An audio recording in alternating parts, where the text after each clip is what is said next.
নিয়ে তোলপাড়। গত 18 জুন হওয়া ইউজিসি নিট পরীক্ষাকে বাতিল ঘোষণা করল কেন্দ্রীয় শিক্ষা মন্ত্রক।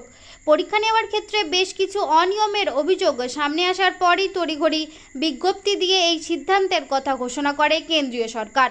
বৃহস্পতিবার নিট দুর্নীতির প্রতিবাদে বিক্ষোভ দেখায় এসএফআই। ন্যাশনাল টেস্টিং এজেন্সি কেন্দ্রের যে সংস্থা পরীক্ষা এবং ফল প্রকাশের দায়িত্বে, তাদের বিরুদ্ধে তীব্র ক্ষোভ প্রকাশ করেন তারা। এদিন বামেদের ছাত্র সংগঠন এসএফআই বর্ধমান পার্কাস রোড থেকে মিছিল করে বর্ধমানের প্রাণকেন্দ্র কার্জন গেট পর্যন্ত মিছিল করেন। তাদের দাবি, এই দুর্নীতির সিবিআই তদন্ত হোক, আসল কারণ সামনে আসুক। এই পরীক্ষা বাতিলের ফলে কয়েকশো ছাত্রছাত্রীর ভবিষ্যৎ অন্ধকারে ফেলে দিচ্ছে এই কেন্দ্রীয় সরকার। এই মিছিলে উপস্থিত ছিলেন এসএফআই এর জেলা সম্পাদক অনির্বাণ রায়চৌধুরী। সব খবর সবার আগে, মানুষের সাথে, মানুষের পাশে। Report Syed Abu Jafar, MBS news. Bardhaman জেলা, পূর্ব বর্ধমান জেলার এসএফআই এর ডাকে আজকে এখানে এই প্রোগ্রাম। মূলত খালি বর্ধমান বলে নয়, রাজ্যের বিভিন্ন জায়গায় আমরা এসএফআই এর পক্ষ থেকে এই বিক্ষোভ সংগঠিত করছি। আর আপনারা জানেন যে গত 18 তারিখ, এই দুদিন আগে আমরা নিজেরাও নেট পরীক্ষা দিয়েছি। পরীক্ষা দিয়ে এসে আমরা পরীক্ষার আনসার মেলাচ্ছি, অনেক ক্ষেত্রে দেখছি ঠিক হচ্ছে, মনে হচ্ছে হয়তো হয়ে যাবে। তারপরে এসে দেখছি হট করে সন্ধ্যাবেলা 19 তারিখ বলছে নাকি নেটটা ক্যান্সেল হয়ে গেল। কি ছেলে খেলা হচ্ছে নাকি? আসলে এনটিএ নামক যে সংস্থা, যেই সংস্থাকে নরেন্দ্র মোদী বিজেপি সরকার যাকে নিয়ে এসছে, এই সংস্থার নামে একাধিক অভিযোগ আছে। 2021 সালে জওহরলাল নেহরু বিশ্ববিদ্যালয়ের পিএইচডি এন্ট্রান্সের পরীক্ষা একই ঘটনা করেছিল। এবং নেটের মতো পরীক্ষা, যেখানে 11 লক্ষ ছেলে পরীক্ষা দিচ্ছে, 9 লক্ষ অ্যাপিয়ার করেছে। কত কোটি টাকা ভাবতে পারেন? 2 লক্ষ ছেলে পরীক্ষা দেয়নি। ওখানে যদি গড়ে আপনি 600 টাকা ফর্মের দাম ধরেন, তাহলে দাঁড়ায় হচ্ছে 12 কোটি টাকা।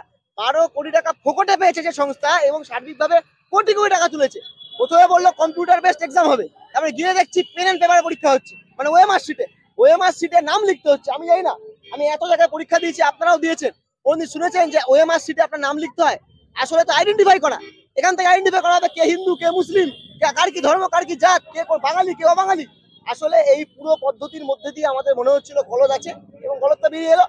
যেই ছেলে মেয়েরা এত কষ্ট করে, কেউ 40 কিলোমিটার 50 কিলোমিটার দূর থেকে এক্সাম সেন্টারে এসছে, অনেকের বাবা মা দিন মজুরে কাজ করে, দিন আনা দিন খায়, তারা একবেলা কাজ করেনি ছেলে মেয়েদেরকে পরীক্ষা দিয়ে নিয়ে আসতে বলে। তারপরেও আজকে এই অবস্থা। পরীক্ষা দিয়ে পরীক্ষা ভালো দেওয়ার পরে পরীক্ষা নেই, ক্যান্সেল হয়ে গেল। আসলে সম্পূর্ণরূপে বিজেপি ইলেকট্রাল বন্ডের থেকে টাকা লুট করেছে, ইলেকট্রাল বন্ড বেআইনি হয়েছে।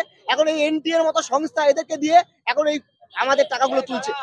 এনটিএ কে অবিলম্বে দায়িত্ব থেকে সরিয়ে আগামী দিনে খুব শীঘ্রই যাতে স্বচ্ছভাবে, যেরকম ভাবে পরীক্ষা আমরা দেখতাম হতো আগে, শুনেছি আপনাদের মতো লোকেদের কাছ থেকে, সেই পরীক্ষা যাতে হয়, এর জন্য আমরা দাবি জানাচ্ছি। অবিলম্বে যদি এই ঘটনা, এই যদি ব্যবস্থা না নেয়, আমরা বৃহত্তর আন্দোলনের দিকে যাবো। এটা বিজেপির দায়।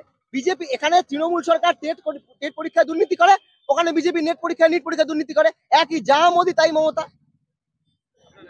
শুভজিৎ সরকার, রাজ্য সহসভাপতি। পরীক্ষা কন্ডাক্ট করেছিল আমাদের দেশের সরকার, HRD মিনিস্ট্রি, কিন্তু গতকাল রাত্রিবেলা ঘোষণা করা হয়েছে যে পরীক্ষা গ্রহণ করা হলো, ওই পরীক্ষা বাতিল করা হচ্ছে। এখনো পর্যন্ত সিবিআই তদন্তের কথা বললেও এই পরীক্ষা বাতিল করা হলো কেন, তা প্রকাশ্যে স্বচ্ছভাবে আসছে না।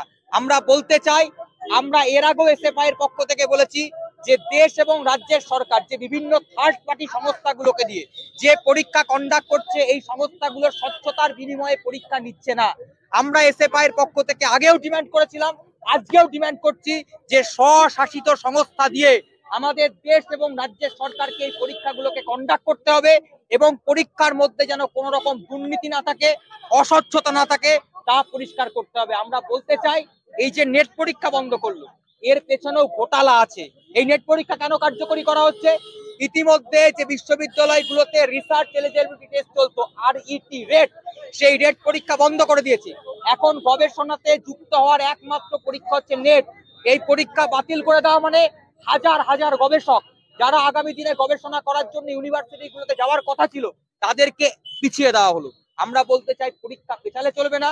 আগামী দিনে পরীক্ষা কবে গ্রহণ করবে তা প্রকাশ্যে আনতে হবে, এবং তার পাশাপাশি এই যে রেট, নেট, টেট, এই দুর্নীতিগুলো চলছে, এই দুর্নীতি বন্ধ করে স্বচ্ছতার বিনিময়ে এই পরীক্ষাগুলোকে কার্যকরী করতে হবে।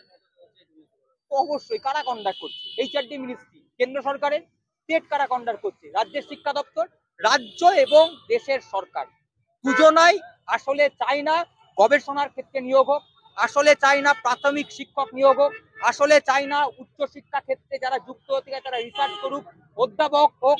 এবং এর পেছনে আমরা জানি যে এই যে কার্যকরী করছে তার পেছনে তো নয় জাতীয় শিক্ষানীতি জড়িত আছে। আমরা অবশ্যই বলছি এটা রাজ্য সরকার এবং দেশের সরকারের মদতে চলছে। এই পদ্ধতিকে আমরা মানছি না। স্বশাসিত ষষ্ঠ সংস্থার বিনিময়ে নেট হতে পারে, রেট হতে পারে, কিংবা নিট হতে পারে, এই পরীক্ষাগুলোকে কার্যকরী। আন্দোলনের পক্ষে তো অবশ্যই সফলতা। আন্দোলন করেছিলাম বলেই তো আপনারা দেখতে পেরেছেন কোভিড লকডাউন পিরিয়ডে এসএফআই আন্দোলনের ফলে দীর্ঘ 2 বছর পর স্কুল কলেজ খুলেছিল। আমরা বলতে চাই এই আন্দোলনে আজকে হয়তো আমরা ফলাফল পাবো না, কিন্তু ধারাবাহিক আমাদের বামপন্থী ছাত্র সংগঠনের আন্দোলন। আমরা কোনোদিন টি20 ম্যাচ বা কোনোদিন ওয়ানডেতে বিশ্বাস করি না। আমরা জানি এই শাসকের বিরুদ্ধে আন্দোলন করতে এবং ধারাবাহিক আন্দোলন করতে। ধারাবাহিক আন্দোলন এসএফআই এর পক্ষ থেকে আমরা করি। অনির্বাণ রায়চৌধুরী।